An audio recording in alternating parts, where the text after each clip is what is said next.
Yo mga idol, kumusta? Mandrag mga sports TV nga pala. Ating pag-usapan, Barangay Nibra, si Stan, kumpirmado na nga ba sa upunan ng Barangay Nibra at Justin Brownlee? Matinding sinabi, pero bago nga yan, kung bago pa lang sa aking channel, huwag mong kalimutang subscribe at click ang notification bell para like kang updated sa ating latest upload natin. So pagamat masasabing naghahanda na nga rin ang upunan ng ating Barangay Nibra sa panibagong season, hinahangad sana ng ating Jinx na makuha ang kampyonato ngayong season. Masasabing hard practice pa rin ang mas kinakailangan dapat gawin ng ating Barangay Nibra para makuha ang malaking tagumpay sa ating liga.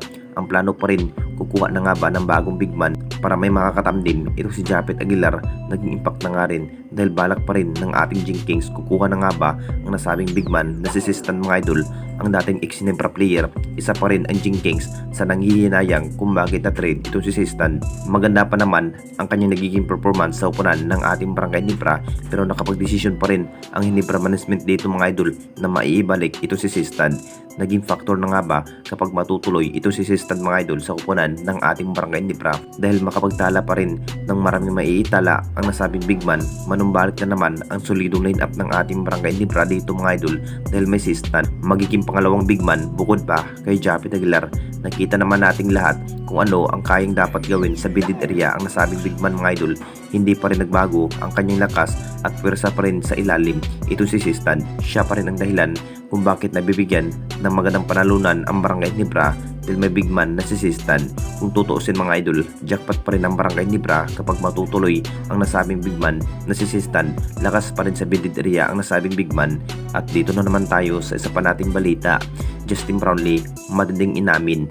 Alam na nating lahat mga idol, masasabing handa na nga rin sa pakikipaglaban ang nasabing beast import ay walang iba kundi si Justin Brownlee ng Barangay Nibra.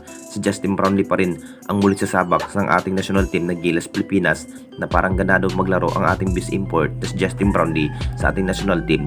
Nasa Gilas practice na nga rin ang ating beast import na si Justin Brownlee. Hindi pa rin nagbago ang kanyang naging stamina, lakas pa rin sa shooting ang ating beast import na si Justin Brownlee. May matinding inamin na nga rin itong si Justin Brownlee mga idol. Siya na nga ba ang magiging import ng ating Barangay Nibra next Governor's Cup mga idol dahil hindi pa rin nabigyan ng kampyonato ni Justin Brownlee ang Barangay Nibra. Marami pa rin ang nasasabi mga idol na parang humihina ng araw si Justin Brownlee kung bakit hindi pa rin nabigyan ni Justin Brownlee ang Barangay Nibra ng magandang history, pero decision pa rin ng Ginebra management kung si Justin Brownlee pa nga ba ang magiging beast import ng ating Barangay Nibra next season.